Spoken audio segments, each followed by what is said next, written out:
ಕೇಸ್ನಲ್ಲಿ ಚಿತ್ರದುರ್ಗದ ಮುರುಘಾ ಮಠದ ಮುರುಘಾ ಶ್ರೀಗಳಿಗೆ ಬಿಗ್ ರಿಲೀಫ್ ಸಿಕ್ಕಿದೆ. ಮುರುಘಾ ಶ್ರೀ ನಿರ್ದೋಷಿ ಎನ್ನುವಂತ ತೀರ್ಪು ಪ್ರಕಟವಾಗಿದೆ.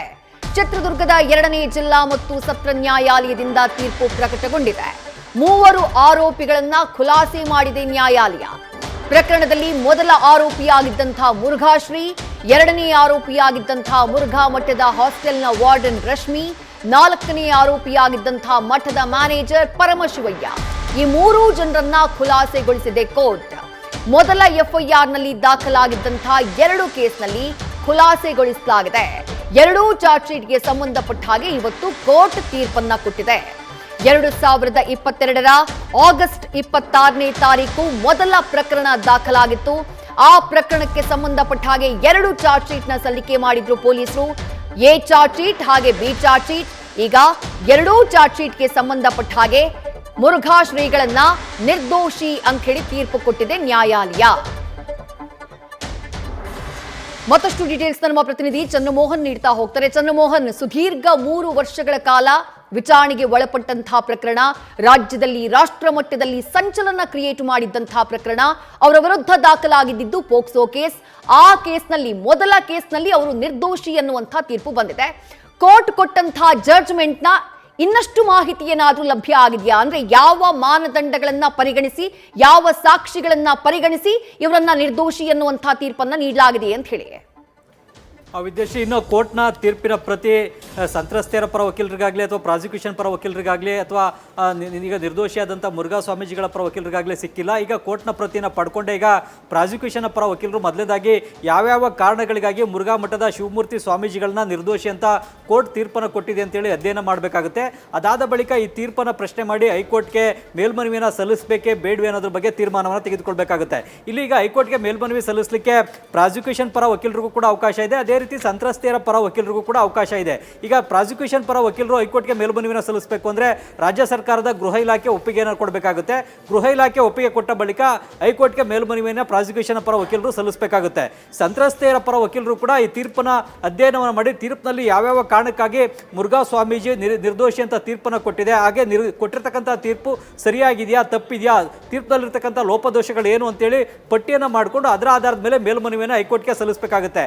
ಈಗ ಪ್ರಾಸಿಕ್ಯೂಷನ್ ಪರ ವಕೀಲರು ಇಲ್ವೇ ಸಂತ್ರಸ್ತೆಯರ ಪರ ವಕೀಲರು ಯಾರಾದರೂ ಒಬ್ಬರು ಹೈಕೋರ್ಟ್ಗೆ ಮೇಲ್ಮನವಿಯನ್ನು ಸಲ್ಲಿಸಬಹುದು. ಹೈಕೋರ್ಟ್ಗೆ ಮೇಲ್ಮನವಿಯನ್ನು ಸಲ್ಲಿಸಿದ ಬಳಿಕ ಹೈಕೋರ್ಟ್ನಲ್ಲೂ ಕೂಡ ಪರ ವಿರೋಧ ವಾದ ಮಂಡನೆ ನಡೆದು ಅದಾದ ಬಳಿಕ ಹೈಕೋರ್ಟ್ ಈ ಕೇಸ್ನಲ್ಲಿ ಕೆಳ ನ್ಯಾಯಾಲಯ, ಈಗಾದರೆ ಜಿಲ್ಲಾ ನ್ಯಾಯಾಲಯ ಕೊಟ್ಟಂಥ ತೀರ್ಪು ಸರಿಯಾಗಿದೆಯಾ ಇಲ್ವಾ ಅನ್ನೋದ್ರ ಬಗ್ಗೆ ತೀರ್ಮಾನವನ್ನು ನೀಡಬೇಕಾಗುತ್ತೆ. ಈಗ ಮುಖ್ಯವಾಗಿ ಪ್ರಾಸಿಕ್ಯೂಷನ್ ಪರವಾಗಿ ಕೂಡ ವಕೀಲರು ಈಗ ಜಿಲ್ಲಾ ನ್ಯಾಯಾಲಯದಲ್ಲಿ ವಾದವನ್ನು ಮಂಡಿಸಿದ್ದಾರೆ. ಮತ್ತೊಂದು ಕಡೆಯಲ್ಲಿ ಮುರುಘಾ ಮಠದ ಶಿವಮೂರ್ತಿ ಸ್ವಾಮೀಜಿಗಳ ಪರವಾಗಿ ಹಿರಿಯ ವಕೀಲರಾದಂಥ ಸಿ.ವಿ. ನಾಗೇಶ್ ಅವರು ವಾದ ಮಂಡಿಸಿದ್ದಾರೆ.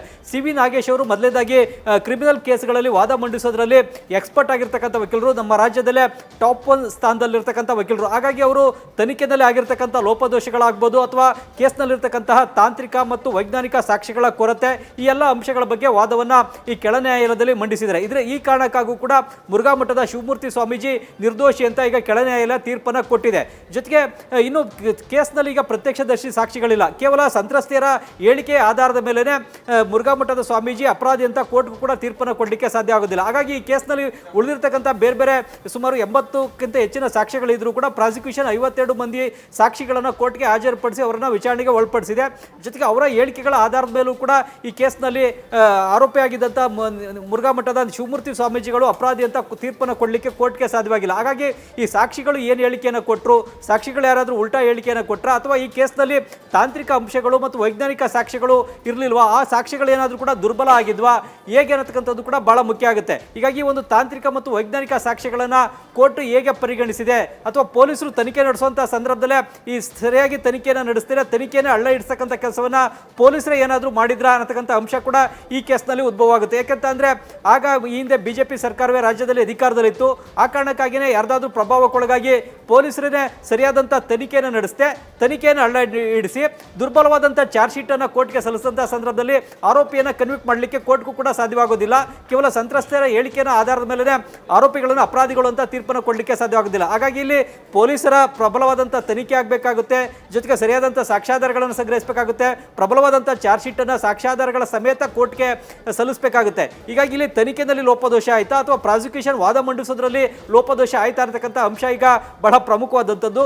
ಈ ಒಂದು ಅಂಶಗಳನ್ನು ಪರಿಗಣಿಸನೆ ಈಗ ಸಂತ್ರಸ್ತೆಯರ ಪರ ವಕೀಲರು ಕೂಡ ಎಲ್ಲಿ ಲೋಪದೋಷ ಆಯಿತು, ಎಲ್ಲಿ ನಾವು ಎಡವಿದ್ದೇವೆ ಏನು ಅನ್ನೋದ್ರ ಬಗ್ಗೆ ನೋಡಿಕೊಂಡೇ ಈಗ ಹೈಕೋರ್ಟ್ಗೆ ಮೇಲ್ಮನವಿಯನ್ನು ಸಲ್ಲಿಸೋದ್ರ ಬಗ್ಗೆ ತೀರ್ಮಾನವನ್ನು ತೆಗೆದುಕೊಳ್ಬೇಕಾಗಿದೆ. ಹೀಗಾಗಿ ಕೋರ್ಟ್ನ ತೀರ್ಪಿನ ಪ್ರತಿ ಸಿಕ್ಕ ಬಳಿಕ ಈಗ ಮೇಲ್ಮನವಿಯನ್ನು ಸಲ್ಲಿಸಬೇಕಾ ಬೇಡವಾ ಅನ್ನೋದ್ರ ಬಗ್ಗೆ ಈಗ ಸಂತ್ರಸ್ತೆಯರ ಪರ ವಕೀಲರು ಒಡನಾಡಿ ಸಂಸ್ಥೆ ತೀರ್ಮಾನವನ್ನು ತೆಗೆದುಕೊಳ್ಬೇಕಾಗುತ್ತೆ. ಈಗ ಪ್ರಾಸಿಕ್ಯೂಷನ್ ಪರ ವಕೀಲರು ಹೈಕೋರ್ಟ್ಗೆ ಮೇಲ್ಮನವಿಯನ್ನು ಸಲ್ಲಿಸ್ತಾರ ಇಲ್ವಾ ಅನ್ನೋದು ಅದು ರಾಜ್ಯದ ಗೃಹ ಇಲಾಖೆಯ ತೀರ್ಮಾನವನ್ನು ಅವಲಂಬಿಸಿದೆ. ಗೃಹ ಇಲಾಖೆ ಮೇಲ್ಮನವಿಯನ್ನು ಸಲ್ಲಿಸಲಿಕ್ಕೆ ಒಪ್ಪಿಗೆ ಕೊಡುತ್ತಾ ಇಲ್ವಾ ಅನ್ನೋದನ್ನು ಕೂಡ ನೋಡಬೇಕಾಗುತ್ತೆ. ಈಗ ಕೆಳ ನ್ಯಾಯಾಲಯ ತೀರ್ಪು ಕೊಟ್ಟ ಬಳಿಕ ಮುಂದಿನ 2 ತಿಂಗಳು ಅಥವಾ 3 ತಿಂಗಳ ಒಳಗಾಗಿನೇ ಹೈಕೋರ್ಟ್ಗೆ ಮೇಲ್ಮನವಿಯನ್ನು ಸಲ್ಲಿಸಬೇಕು.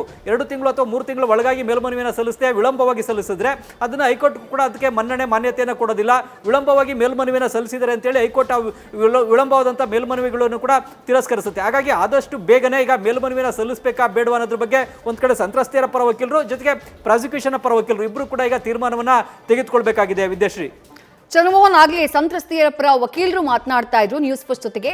ಕೋರ್ಟ್ ತೀರ್ಪನ್ನ ಗೌರವಿಸ್ತಾನೆ, ಅದನ್ನ ಒಪ್ಕೊಳ್ತಾನೆ. ಅವರು ಒಂದು ವಿಚಾರವನ್ನ ಮೆನ್ಷನ್ ಮಾಡಿದ್ರು, ಈ ಪ್ರಕರಣದ ತನಿಖೆ ನೀವಾಗಲೇ ಉಲ್ಲೇಖ ಮಾಡಿದ್ರಿ, ಪ್ರಕರಣದ ತನಿಖೆಯನ್ನ ಪೊಲೀಸರು ನಡೆಸಿದಂತಹ ರೀತಿಯ ಬಗ್ಗೆ ಅವರು ಅಸಮಾಧಾನವನ್ನು ವ್ಯಕ್ತಪಡಿಸಿದ್ರು. ಅಂದ್ರೆ ಯಾವುದನ್ನು ಕೂಡ ಬಿಟ್ಕೊಡ್ಲಿಲ್ಲ, ಎಲ್ಲವನ್ನೂ ಕೂಡ ಕ್ಲೋಸ್ ಮಾಡಿ ಮುಚ್ಕೊಂಡಂತಹ ರೀತಿನಲ್ಲಿ ಅವರು ತನಿಖೆಯನ್ನ ಮಾಡಿದ್ರು. ಯಾವುದನ್ನು ಬಹಿರಂಗಪಡಿಸುವಂತಹ ಕೆಲಸವನ್ನ ಮಾಡಲಿಲ್ಲ. ತನಿಖೆ ಸಮರ್ಪಕವಾಗಿ ಆಗಿದೆ ಅಂತ ಹೇಳಿ ನಮಗನ್ನಿಸ್ತಾ ಇಲ್ಲ ಅನ್ನುವಂಥ ಅರ್ಥದಲ್ಲಿ ಆ ಲಾಯರ್ ಮಾತನಾಡಿದ್ರು. ಚಂದ್ರಮೋಹನ್,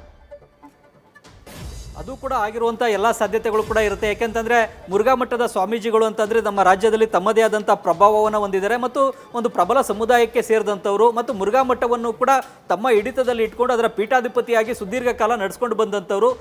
ರಾಜ್ಯದ ಉದ್ಯೋಗಕ್ಕೂ ಕೂಡ ತಮ್ಮ ಪ್ರಭಾವವನ್ನು ಹೊಂದಿದ್ರು, ಜೊತೆಗೆ ರಾಜ್ಯ ಸರ್ಕಾರದಲ್ಲೂ ಕೂಡ ತಮ್ಮ ಪ್ರಭಾವವನ್ನು ಹೊಂದಿದ್ರು. ಆ ಕಾರಣಕ್ಕಾಗೂ ಕೂಡ ಮುರುಘಾ ಮಠದ ಸ್ವಾಮೀಜಿಗಳಿಗೆ ಅನುಕೂಲಕರ ಆಗುವಂಥ ರೀತಿಯಲ್ಲೇ ತನಿಖೆಯನ್ನು ನಡೆಸಿ ಅದನ್ನು ಹಳ್ಳವನ್ನು ಇಡಿಸಿ ಯಾವುದೇ ಸರಿಯಾದಂಥ ಸಾಕ್ಷ್ಯಾಧಾರಗಳನ್ನು ಸರಿಯಾದಂಥ ಸಮಯದಲ್ಲಿ ಸಂಗ್ರಹಿಸ್ತಾ ಇದ್ದಂಥ ಸಂದರ್ಭದಲ್ಲೂ ಕೂಡ ಕೇಸ್ ಹಳ್ಳ ಹಿಡಿಯುತ್ತೆ ಮತ್ತು ಕೋರ್ಟ್ನಲ್ಲಿ ಅದನ್ನು ಸಾಬೀತುಪಡಿಸಲಿಕ್ಕೆ ಯಾವುದೇ ವಕೀಲರಿಗೂ ಕೂಡ ಸಾಧ್ಯ ಆಗೋದಿಲ್ಲ. ಈ ಕಾರಣಕ್ಕಾಗೂ ಕೂಡ ಈ ಕೇಸ್ನಲ್ಲಿ ಈ ರೀತಿಯಾದಂತಹ ತೀರ್ಪು ಬಂದಿರಬಹುದು.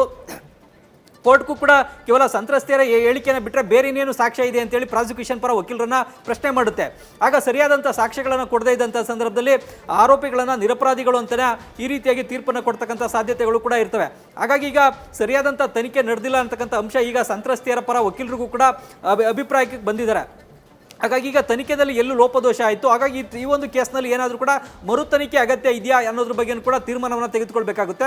ಒಂದು ವೇಳೆ ತನಿಖೆ ಸರಿಯಾಗಿ ನಡೆದಿಲ್ಲ ಅಂತಂದರೆ ಮರು ತನಿಖೆಯನ್ನು ನಡೆಸಬೇಕು ಅಂತೇಳಿ ಕೋರ್ಟ್ಗೆ ಅರ್ಜಿಯನ್ನು ಸಲ್ಲಿಸಲಿಕ್ಕೆ ಈ ಹಂತದಲ್ಲಿ ಸಾಧ್ಯ ಆಗುತ್ತೆ. ಯಾಕೆಂದರೆ ಈಗಾಗಲೇ ಕೆಳ ನ್ಯಾಯಾಲಯ ತೀರ್ಪು ಕೊಟ್ಟಾಗಿದೆ.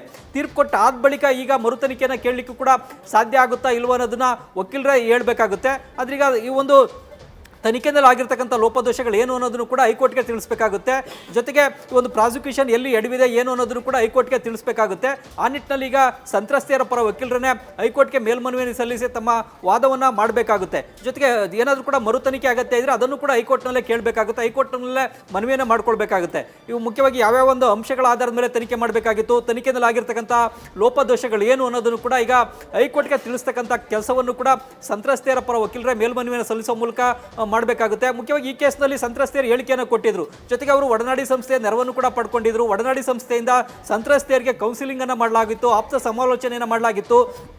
ಅವರು ಹೇಳ್ತಾ ಇರ್ತಕ್ಕಂಥ ಹೇಳಿಕೆ ಸತ್ಯ ಇದೆಯಾ ಸುಳ್ಳಿದೆಯಾ ಅನ್ನೋದನ್ನು ಕೂಡ ತಿಳ್ಕೊಳ್ಳುವಂಥ ಕೆಲಸವನ್ನು ಒಡನಾಡಿ ಸಂಸ್ಥೆ ಮಾಡಿತ್ತು. ಅವ್ರು ಹೇಳುವಂಥ ಹೇಳಿಕೆ ಸತ್ಯ ಇದೆ ಅನ್ನೋದನ್ನು ತಿಳ್ಕೊಂಡ ಬಳಿಕವೇ ಈ ಒಂದು ಕೇಸನ್ನು ಮೈಸೂರಿನಲ್ಲಿ ರಿಜಿಸ್ಟರ್ ಮಾಡ್ತಕ್ಕಂಥ ತೀರ್ಮಾನವನ್ನು ಕೂಡ ಒಡನಾಡಿ ಸಂಸ್ಥೆ ತೆಗೆದುಕೊಂಡಿತ್ತು. ಅದಾದ ಬಳಿಕ ಕೇಸನ್ನು ಘಟನೆ ನಡೆದಂಥ ಸ್ಥಳವಾದಂಥ ಚಿತ್ರದುರ್ಗ ಟೌನ್ಗೆ ವರ್ಗಾವಣೆಯನ್ನು ಕೂಡ ಮಾಡಲಾಗಿತ್ತು. ಈಗ ಈ ಒಂದು ಕೋರ್ಟ್ನ ಈ ತೀರ್ಪಿನ ಒಂದು ಕಡೆ ಸಂತ್ರಸ್ತೆಯರ ಪರ ಹೋರಾಟ ಮಾಡ್ತಾ ಇರ್ತಕ್ಕಂಥ ಒಡನಾಡಿ ಸಂಸ್ಥೆಗಾಗ್ಬೋದು ಅಥವಾ ಬೇರೆಯವ್ರಿಗೂ ಆಗ್ಬೋದು ಒಂದು ರೀತಿ ಶಾಕ್ ಆಗುತ್ತೆ, ಹಿನ್ನಡೆ ಕೂಡ ಆಗಿದೆ. ಹೀಗಾಗಿ ಈ ಒಂದು ಹಿನ್ನಡೆ ಆಗಿರೋದ್ರಿಂದಾಗಿ ಈ ಒಂದು ಕಾನೂನು ಹೋರಾಟವನ್ನು ಮುಂದುವರಿಸುವಂಥ ನಿಟ್ಟಿನಲ್ಲಿ ಹೈಕೋರ್ಟ್ಗೆ ಮೇಲ್ಮನವಿಯನ್ನು ಸಲ್ಲಿಸಬೇಕಾಗುತ್ತೆ.